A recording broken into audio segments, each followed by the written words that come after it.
Yeah, but it must also be said, what is also true, that in many situations he undoubtedly contributed in many ways to German offensive and defensive tactics and strategies.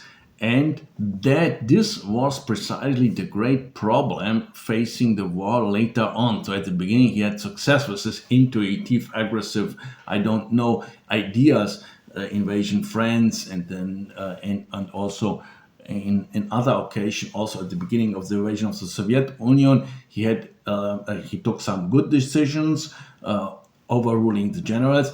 But later he thought that because of that, his decisions are always better than the decisions of the generals, who are experts in military grounds.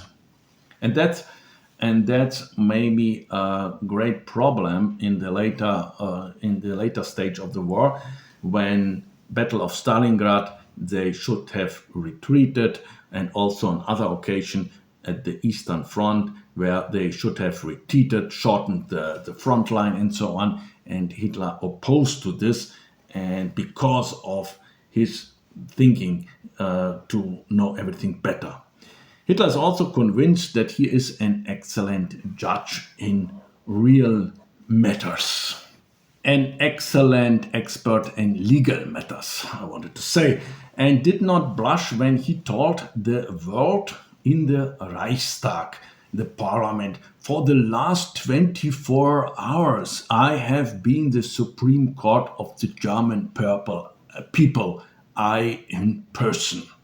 But now there is a completely different area, his area where he thought he would bring power. And Hitler considers himself the most brilliant artist also. Yeah, only here people wonder why he then failed the entrance exam 2 times for the University of Vienna when he is such a brilliant artist. What we have seen here is that he presents himself on the one hand as a sensitive connoisseur of opera, one who knows all artistic life, and on the other as a tough general and tough Spartan leader who prides himself on his toughness and brutality. I'm one of the toughest people Germany has known for decades, maybe even centuries, he declared.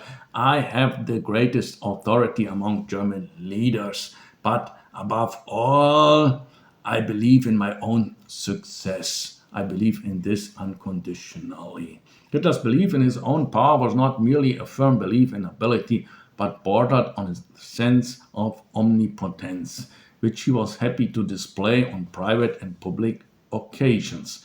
His self-confidence increasingly took the form of dogma. He himself was the standard of the truth. He was the truth.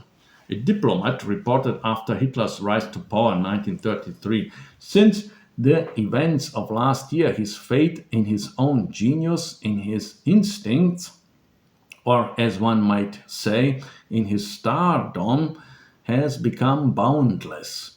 Those around him are the first to admit that he now considers himself infallible and invincible. This explains why he no longer tolerates criticism or contradiction. Another observer, equally fascinated and concerned, expressed a similar impression. When I first met him, I was impressed by his logic and sense of reality. But as time went on, he seemed increasingly irrational and increasingly convinced of his own infallibility and greatness. Such impressions were not an exception. Albert Speer, Hitler's architect and Minister of Armament, testifies to the same. He describes how, in intimate conservation, Hitler claimed to be guided by an inner voice, an unerring instinct of genius. Albert Speer wrote, He was deeply convinced that he was sent to play a role that transcended human measures. Criticism for him was a sign of misunderstanding, and misunderstanding proof of his exceptionality. This sense of his own exceptionalism also strengthens Hitler's tendency to refer to the star of fate. Back in 1939, after risky political moves that brought him to the brink of disaster, he spoke to the closest circle. See, my star always wins. I'm protected. Nothing can be done against me. His generals, however, often witnessed the frustration of such certainty. I spoke about the Stalingrad affair battle. When they tried to warn of the dangers of an attack on the Soviet Union in general, because they warned him that the whole mission with the attack of the Soviet Union will be a disaster. Hitler rebuffed them with the word, don't forget, I'm a military genius. My instincts are worth more than your books and maps. Your books and maps. History will bear that out. This sense of infallibility was also felt by foreign observers. The British ambassador, for example, Neville Henderson, wrote before the war that Hitler acted as a man who does not think in terms of limitations at all, but saw himself as an instrument of a higher power sent to transform Europe or the world. There seems to be no room for doubt. Hitler had a deep, almost religious conviction of his own greatness. This conviction fueled his inability to tolerate contradiction and his tendency, in the eyes of others, to increasingly cross the line from the rational to the irrational. He did not just believe in his genius, he believed that he was a genius. Walter Langer rejects the theory put forward by some that Hitler owed his unwavering faith in himself to astrology, because many Nazi figures were big fans or big followers of astrology. So, for example, Heinrich Himmler, but also Rudolf Hess and so on. According to the informant, he himself opposed the practice, although many Nazi leaders used them, as I said. And they were still quite fashionable in dirty circles in Germany at the beginning of the 20th century. This belief probably stems from the fact that almost immediately after assuming the party leadership in 1920, Hitler received extensive training, for example, in mass hypnosis from the Austrian occultist and prophet, like he called himself, Hanussen, pseudonym. His Erich Jan Hanussen, his real name was Hermann Steinschneider, an Austrian Jewish publicist, charlatan, and artist.